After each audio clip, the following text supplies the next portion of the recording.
Hello everyone, I Shiv Bishnoi and welcome you all to Bishnoi medical classes. तो जो आज की हमारी वीडियो होने वाली है, इसके अंदर हम लोग ये जो फार्माकाइनेटिक्स है इसका थर्ड पार्ट कंप्लीट करने वाले हैं और इसी के साथ आपका ये जो फार्माकाइनेटिक्स का ये सारा टॉपिक है वो खत्म हो जाएगा। तो इस पार्ट के अंदर हम लोग जो टॉपिक करने वाले हैं वो तुम्हारे drug metabolism, drug interaction and last one is your drug excretion. तो इसमें हम ये तीन टॉपिक कवर करेंगे। तो मे भी ये वीडियो शायद थोड़ी लंबी होने वाली है, तो वीडियो को स्टार्ट करते हैं आगे। तो सबसे पहले हम ड्रग मेटाबॉलिज्म से स्टार्ट करते हैं। यहाँ पे देखो ड्रग मेटाबॉलिज्म क्या है, उसकी मैं एक तुम्हारे लिए बहुत अच्छी सी डेफिनेशन ढूंढ के लाया हूँ जो यहाँ पे लिखी हुई है। Drug metabolism is the metabolic breakdown of the drugs by living organism usually through specialised enzymatic system. अब देखो ये इसकी जो डेफिनेशन है वो क्या कहती है। इसमें लिखा है कि जो ड्रग मेटाबॉलिज्म है वो मेटाबॉलिक ब्रेकडाउन है। किसका ब्रेकडाउन हो रहा है यहाँ पे? ड्रग का। जो भी तुमने मेडिसिन ली उसका ब्रेकडाउन हो रहा है, ठीक है। और वो ब्रेकडाउन कौन करवा रहा है? तुम्हारी बॉडी में जो एंजाइमेटिक सिस्टम है वो कुछ एंजाइम्स रिलीज करेंगे और जो एंजाइम है वो उस ड्रग को ब्रेक डाउन करेंगे और उसी पूरे प्रोसेस को हम बोलते हैं ड्रग मेटाबॉलिज्म, ठीक है। अब आगे देखो जरा। तो अब इस स्लाइड में तुम लोग देख सकते हो यहाँ पे कुछ साइट ऑफ ड्रग मेटाबॉलिज्म लिखा हुआ है। हमारी बॉडी के अंदर ऐसी कौन कौन सी साइट्स है, मतलब ऐसी कौन कौन सी जगह जहाँ पे ड्रग का मेटाबॉलिज्म हो रहा है। तो उसको हम टू टाइप्स में क्लासिफाई करते हैं। जो तुम्हारी फर्स्ट क्लासिफिकेशन है वो है तुम्हारी प्राइमरी साइट और जो सेकंड क्लासिफिकेशन है वो है तुम्हारी सेकेंडरी साइट। अब देखो प्राइमरी साइट के अंदर तुम्हारी एक ही है जो है तुम्हारा लीवर। अब देखो तुम्हारा लीवर क्या है, जहां पे तुम्हारी सबसे ज्यादा ड्रग की मेटाबॉलिज्म होती है वो है तुम्हारी प्राइमरी साइट। और प्राइमरी साइट कौन सी है? तुम्हारी लीवर। इसका मतलब लीवर के अंदर तुम्हारी ड्रग है जो उसकी सबसे ज्यादा मेटाबॉलिज्म होता है। यहाँ पे कुछ नीचे एक लाइन लिखी हुई है बहुत अच्छी, ये देखो, the primary site of the drug metabolism in the liver which plays a crucial role in transforming drug into more water soluble compound that can easily excreted from the body। अब यहाँ पे जो तुम्हारा लीवर है वो जो जो जो तुम ड्रग ले रहे हो उसको लीवर क्या है, ज्यादा वाटर सोल्यूबल बना देता है, जिसकी वजह से क्या है, वाटर सोल्यूबल बना दिया तो वो कंपाउंड क्या है जो तुम्हारी बॉडी है उसके अंदर इजीली मेटाबोलाइज हो जाएगा। और अब नेक्स्ट आओ तुम लोग सेकेंडरी साइट पे। जो सेकेंडरी साइट है तुम्हारी ड्रग मेटाबॉलिज्म की वो है तुम्हारी किडनी, स्किन, लंग्स, गट। अब ये गट और इंटेस्टाइन सच दोनों एक ही चीज है, गट और इंटेस्टाइन। और जो नेक्स्ट है तुम्हारा ब्लड। ये कुछ और साइट्स है जहां पे तुम्हारा जो ड्रग है उसकी मेटाबॉलिज्म हो रही है, यानी जो ड्रग है वो ब्रेक डाउन हो रहा है। तो ये साइट्स क्लियर है आई होप आपको। तो अब आगे देखो। हाँ, अब आगे आ जाओ तुम लोग, फैक्टर्स अफेक्टिंग ड्रग मेटाबॉलिज्म। आगे देखो। तो यहां पे कुछ फैक्टर्स लिखे हुए हैं जो ड्रग मेटाबॉलिज्म को अफेक्ट करते हैं। यहां पे तुम लोग देख सकते हो जो फर्स्ट फैक्टर जो ड्रग मेटाबॉलिज्म को अफेक्ट करता है वो है तुम्हारा जेनेटिक वेरिएशन। अब जेनेटिक वेरिएशन क्या है? देखो, ड्रग को मेटाबोलाइज कौन कर रहा है? एंजाइम्स। अब तुम्हारी बॉडी के अंदर कुछ जेनेटिक म्यूटेशंस आ गई, ठीक है, जिसकी वजह से जो एंजाइम को ड्रग को मेटाबोलाइज करना था वो एंजाइम अच्छे से सिक्रीट नहीं हो पा रहा, या फिर वो एंजाइम है जो अपना काम है वो अच्छे से नहीं कर पा रहा क्योंकि उसमें कुछ जेनेटिक म्यूटेशन या फिर वेरिएशन आ गई है उसकी वजह से। तो ये तुम्हारा एक फैक्टर हो सकता है। अब जो नेक्स्ट फैक्टर है वो तुम्हारा एज। अब देखो, जो नियोनेट्स और जो एल्डरली, जो बूढ़े लोग होते हैं, उनके अंदर जो ड्रग का मेटाबॉलिज्म का प्रोसेस है वो थोड़ा स्लो होता है, तो इसलिए एज भी अफेक्ट करती है। नेक्स्ट है जेंडर। जो मेल और फीमेल दोनों के अंदर जो ड्रग का ब्रेकडाउन है वो भी अलग अलग हो रहा है। क्यों हो रहा है? ड्यू टू हार्मोनल फैक्टर, ठीक है। हॉर्मोन्स अलग होते हैं मेल फीमेल में, तो उसकी वजह से भी जो ड्रग का मेटाबॉलिज्म है वो भी इफेक्ट होगा। और जो नेक्स्ट है वो है तुम्हारा लीवर फंक्शन। अब देखो, जो तुम्हारी मेन प्राइमरी साइट या फिर मैं कहूं कि जो मेजर साइट थी ड्रग इंटरेक्शन की, सॉरी ड्रग मेटाबॉलिज्म की, वो थी तुम्हारी लीवर। अब अगर तुम्हारा लीवर ही प्रॉपरली फंक्शन नहीं कर पा रहा है, लीवर में कोई इंपेयरमेंट आ गई, तो उसकी वजह से भी जो तुम्हारा ड्रग मेटाबॉलिज्म है वो अफेक्ट होगा, ठीक है। और अब आओ जो नेक्स्ट फैक्टर है ये है तुम्हारा डाइट। अब देखो, अगर कोई पर्सन डाइट अच्छे से नहीं ले रहा, ठीक है, और कुछ तुम्हारे ऐसे फूड्स होते हैं जो ड्रग के मेटाबॉलिज्म को अफेक्ट करते हैं। मोस्टली तुम्हें डॉक्टर बोलते हैं कि आपको इस दवाई पे ये चीज़ नहीं खानी, वो चीज़ नहीं लेनी आपको इस दवाई के साथ। क्यों नहीं लेनी? क्योंकि वो फिर उसके मेटाबॉलिज्म या फिर कहीं ना कहीं उसकी एब्जॉर्प्शन और डिस्ट्रीब्यूशन में अफेक्ट करता है। तो इसलिए तुम्हारा डाइट और न्यूट्रिशन भी एक फैक्टर है। अब नेक्स्ट फैक्टर तुम्हारा एनवायरमेंटल फैक्टर। अब एनवायरमेंटल फैक्टर कैसे अफेक्ट करता है? Environmental exposure like chemical, tobacco smoke or pollutants, these can also affect your drug metabolism, so this could also be a factor. And your next factor is disease state. अगर किसी person को कोई भी disease है, ठीक है, अब जो तुम्हारी मेटाबॉलिज्म की साइट थी, जो तुम्हारी लिवर, किडनी, स्किन, लंग्स, ठीक है, अब उनमें अगर कोई भी डिजीज हो जाए, कोई भी कंडीशन आ जाए, तो वो क्या है, प्रॉपरली फंक्शन नहीं कर पाएंगे और उसकी वजह से जो तुम्हारी ड्रग का ब्रेक डाउन है या फिर जो मेटाबॉलिज्म है वो नहीं हो पाएगा। अब जो नेक्स्ट फैक्टर है वो तुम्हारा हार्मोनल चेंज। मैंने पहले भी तुम्हें बताया था, मेल और फीमेल्स में थोड़े अलग हार्मोन्स होते हैं, उसकी वजह से भी जो मेटाबॉलिज्म उसमें फर्क आ सकता है। और सबसे बड़ी बात, ड्यूरिंग प्रेगनेंसी या फिर ड्यूरिंग मीनोपोज या फिर ड्यूरिंग मेनार्की बहुत सारे हार्मोनल चेंजेस आते हैं बॉडी के अंदर, तो उसकी वजह से भी जो ड्रग का मेटाबॉलिज्म है वो भी अफेक्ट होगा। और जो तुम्हारा नेक्स्ट लास्ट फैक्टर है वो तुम्हारा डोज एंड ड्यूरेशन। अब तुम लोग ड्रग की कितनी डोज ले रहे हो, ठीक है, कितने टाइम तक तुम उस ड्रग को कंटिन्यू कर रहे हो, तो वो फैक्टर भी तुम्हारे मेटाबॉलिज्म को अफेक्ट करता है। तो यहाँ पे ना ये मैंने कुछ 10 फैक्टर्स ढूंढ के लाए हूं तुम लोगों के लिए, जिसको तुम लोग क्या है लिख सकते हो। अब इनको मैंने यहाँ पे ज़्यादा एक्सप्लेन नहीं किया क्योंकि मुझे इतना भरोसा है तुम लोग इसको आगे एक्सप्लेन खुद कर सकते हो। मैंने मेनली तुम्हें बता दिया और तुम अपने नोट्स वगैरह साथ में लिख सकते हो। हाँ, यहाँ पे मैं तुम्हें एक बात और बता दूं कि ये जो भी है मैंने तुम्हें ये सारे फैक्टर्स बताए हैं ना, इन सबको हम लोगों ने अभी तक किया है तुम्हारा एब्जॉर्प्शन, फिर आ गया तुम्हारा डिस्ट्रीब्यूशन, फिर मेटाबॉलिज्म, और आगे हम करेंगे इंटरेक्शन और एक्सक्रीशन। इन सब में तुम इन फैक्टर्स को यूज कर सकते हो क्योंकि ये सभी फैक्टर्स क्या है, हर एक चीज में अफेक्ट करते हैं। तो इन फैक्टर्स को याद रखो। ओके, अब आगे देखो जरा। हाँ, अब आगे आ जो तुम्हारा टॉपिक है जो ड्रग इंटरेक्शन। अच्छा, एक बात सुनो, बहुत से बच्चों को ना एक चीज लगती है कि ये बायो ट्रांसफॉर्मेशन क्या है। देखो, जो तुम्हारा ये ड्रग मेटाबॉलिज्म है इसको ही बायो ट्रांसफॉर्मेशन बोल देते हैं, ठीक है।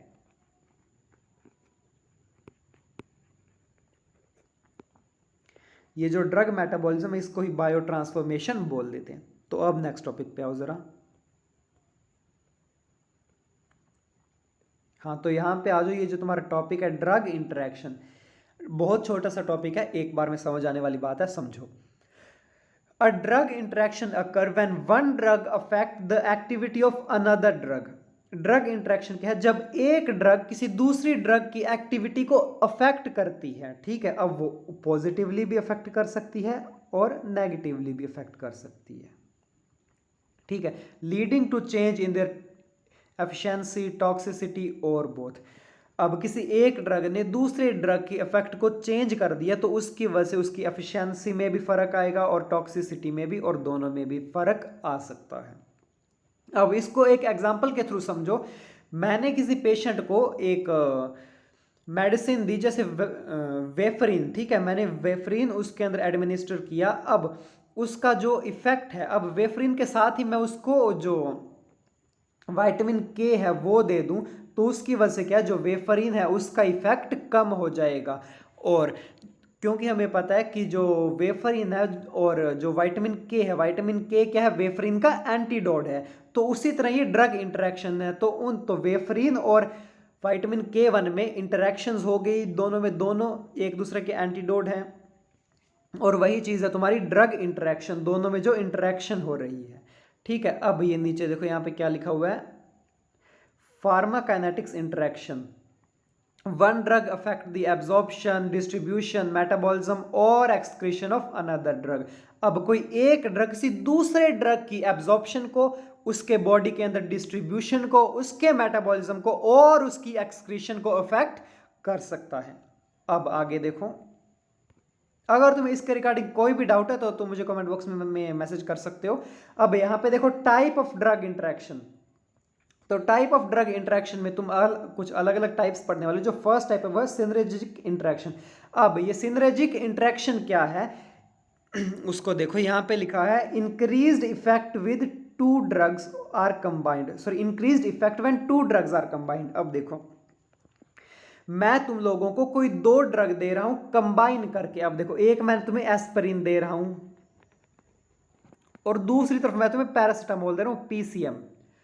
अब इन ड्रग्स को मैं तुम्हें अलग अलग दे रहा हूं तो उसका इफेक्ट उतना ज्यादा नहीं होगा जितना मैं इन दोनों को अगर कंबाइन करके दूंगा एक साथ। मैं तुम दोनों को एक साथ एस्पिरिन और पीसीएम दे दूं तो उसका इफेक्ट कई गुना ज्यादा बढ़ जाएगा अलग अलग देने से। तो वही है तुम्हारा सिनर्जिक इंटरेक्शन। तो इन दोनों में इंटरेक्शन हुई एस्पिरिन और पीसीएम में और इनका इफेक्ट क्या है, कई गुना बढ़ गया। ठीक है, अब नेक्स्ट देखो यहाँ पे जो लिखा है वो है तुम्हारा एगोनिस्ट इंटरेक्शन। अब एगोनिस्ट इंटरेक्शन क्या है, वो उसके ऑपोजिट है। एक मिनट रुको, मुझे इसको इरेज करने दो।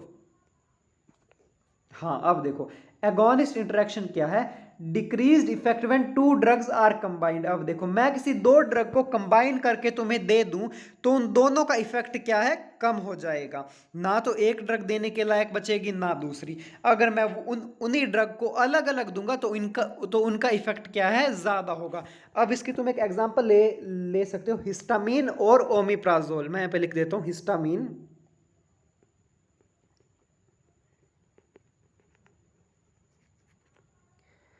And omeprazole. अब तुम्हें पता है जो हिस्टामिन का काम क्या है, it stimulate your acid secretion in your stomach, but where the omeprazole will prevent the acid secretion.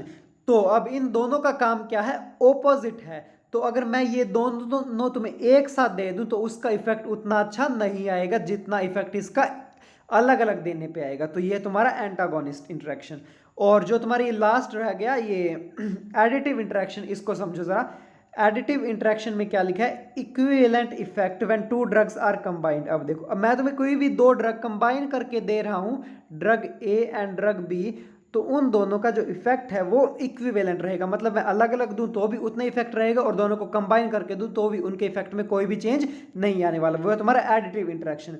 तो आगे देखो जरा। हाँ, तो इसी के साथ हमारी ये इंटरेक्शन वाला टॉपिक खत्म होता है। बहुत छोटा सा टॉपिक है।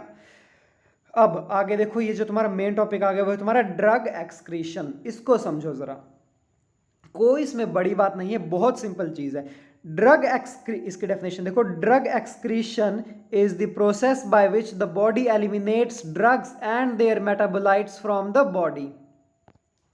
अब ड्रग एक्सक्रीशन क्या है, is the process by which the body eliminates the drug and their metabolites from the body. अब देखो, तुम लोगों ने ड्रग ले ली, उसकी एब्जॉर्प्शन होगी, उसकी डिस्ट्रीब्यूशन हो गई, उसका मेटाबॉलिज्म हो गया। अब उस ड्रग को तुम्हारी बॉडी से बाहर भी तो निकलना है। अब वो जिस प्रोसेस से तुम्हारी वो बॉडी में से जो ड्रग बाहर निकलेगी उसी को बोलते हैं ड्रग एक्सक्रीशन। इस डेफिनेशन को याद कर लो। अब आगे देखो, तो जो ड्रग तुम लोगों की एक्सक्रीट हो रही है वो किसी स्पेसिफिक जगह से एक्सक्रीट होगी। तो उसी से रिलेटेड ये तुम्हारे यहाँ पे साइट्स ऑफ ड्रग इंटरेक्शन है कि तुम्हारी बॉडी में कौन कौन सी जगह से जो ड्रग्स है वो एक्सक्रीट हो सकती है। तो यहाँ पे जो नंबर 1 है वो तुम्हारा renal excretion. Renal excretion means kidney excretion. जो तुम्हारी ड्रग्स है वो किडनी के थ्रू एक्सक्रीट आउट हो सकती है।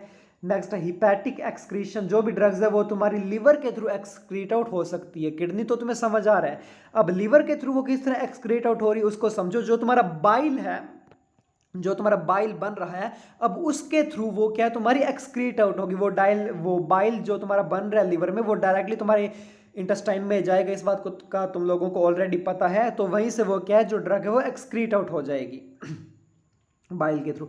नेक्स्ट है pulmonary excretion. Pulmonary is related to your lungs. So when you will exhale the air from your lungs, so that will also lead to the excretion of some drugs from your body. And the next factor is gastrointestinal excretion. In this, जो भी तुम लोगों का excretory system के through जो तुम्हारा waste जा रहा है, सॉरी गैस्ट्रोइंटेस्टाइनल सिस्टम के थ्रू, तुम्हारे जीआई सिस्टम के थ्रू जो भी तुम्हारे ड्रग्स का एक्सक्रीट हो रहा है वो भी एक साइट है ड्रग एक्सक्रीशन का। और जो नेक्स्ट है वो है तुम्हारा integumentary excretion. Integumentary related to your skin. अब देखो, यहाँ पे जो तुम्हारे स्वेट ग्लैंड्स है वहाँ से भी ड्रग का एक्सक्रीशन होगा स्वेट की फॉर्म में। एंड नेक्स्ट जो स्लाइवा, तुम्हारे स्लाइवा से भी ड्रग का एक्सक्रीशन होगा तुम्हारे माउथ के अंदर। And next is your breast, breast में कहाँ से जो ब्रेस्ट मिल्क होगा उस ब्रेस्ट मिल्क के थ्रू भी जो ड्रग का एक्सक्रीशन है वो होगा, ठीक है। इसीलिए बोलते हैं ना कि मोस्ट ऑफ द लेडीज को ब्रेस्ट फीडिंग के टाइम पे हर एक मेडिकेशन नहीं लेनी चाहिए, क्योंकि उसका डायरेक्टली इफेक्ट है वो न्यूबॉर्न बेबी पे होता है। तो अब आगे देखो, factor affecting the drug excretion, ऐसे कौन कौन से फैक्टर है जो ड्रग के एक्सक्रीशन को इफेक्ट करते हैं। हाँ, तो यहाँ पे मेनली एक चीज देखो, जो मैंने फैक्टर तुम लोगों को पहले अभी उसमें ड्रग मेटाबॉलिज्म में कराए थे, तो उन फैक्टर्स को भी यहाँ पे लिख सकते हो। और उनके अलावा भी मैं कुछ फैक्टर्स ढूंढ के लाया हूँ यहाँ पे, उनको देखो। जो तुम्हारे यहाँ पे फर्स्ट फैक्टर जो तुम्हें नजर आ रहा है वो तुम्हारा लिवर फंक्शन। अब अगर सॉरी किडनी फंक्शन, अगर तुम्हारी किडनी प्रॉपरली फंक्शन कर ही नहीं पा रही है, प्रॉपर वर्क नहीं कर रही है, उसमें कोई भी डिजीज कंडीशन आ गई, नेफ्राइटिस वगैरह, स्टोन, कुछ भी, तो उसकी वजह से क्या है, जो एक्सक्रीशन होगा ड्रग्स का वो प्रॉपरली नहीं हो पाएगा। तो ये एक फैक्टर जो इफेक्ट करता है। नेक्स्ट है लीवर फंक्शन, अगर लीवर में अगेन कोई डिजीज कंडीशन हो जाए जैसे हेपेटाइटिस या कुछ भी, तो उसकी वजह से भी जो ड्रग है वो प्रॉपरली एक्सक्रीट आउट नहीं हो पाएगी। अब नेक्स्ट फैक्टर है तुम्हारा ब्लड फ्लो। अगर तुम्हारी बॉडी के अंदर कहीं पे ब्लड फ्लो कम है, सपोज किडनी को प्रॉपर ब्लड फ्लो मिल ही नहीं रहा है, ठीक है, तो उसकी वजह से जो एक्सक्रीशन है उस पर भी इफेक्ट आएगा। अब नेक्स्ट हमारा फैक्टर है एज, जो पहले भी मैंने तुम्हें बताया था, जो नियोनेट्स होते हैं और जो एल्डरली लोग होते हैं, ठीक है, उनके अंदर जो ड्रग का एक्सक्रीशन है वो बहुत कम होगा। और ये या मैं कहूँ कि उतने अच्छे से नहीं हो पाएगा। एक्सक्रीट आउट तो होगी ड्रग, पर वो उतने अच्छे से नहीं हो पाएगी जितनी एक हेल्दी अडल्ट में होती है या फिर होनी चाहिए। अब नेक्स्ट फैक्टर आगे तुम्हारा डिजीज कंडीशन। अगर किसी पेशेंट को कोई भी डिजीज हो रखी है, ठीक है, जहाँ से उसको एक्सक्रीट आउट होना है, मान लो ब्रेस्ट से एक्सक्रीट आउट होना है, वहाँ से मेस्टाइटिस हो रखा है, कोई भी पल्मोनरी डिजीज हो रखी है, नेफ्राइटिस, लिवर सिरोसिस, ठीक है, डर्मेटाइटिस, कुछ भी स्वेट ग्लैंड की डिजीज कंडीशन कहीं की भी जहां से उसको एक्सक्रीट आउट होना है ड्रग को, तो उसकी वजह से भी ये एक फैक्टर जो इफेक्ट कर सकता है ड्रग की एक्सक्रीशन को। नेक्स्ट तुम्हारा पल्मोनरी फंक्शन, अगेन वही आ गया, pulmonary is related to your lungs. अगर तुम्हें लंग्स की कोई भी डिजीज कंडीशन होगी जैसे सीओपीडी वगैरह, ठीक है, एम्फाइसीमा, तो उसकी वजह से भी क्या है, जो ड्रग की एक्सक्रीशन होगी उसमें दिक्कत आएगी।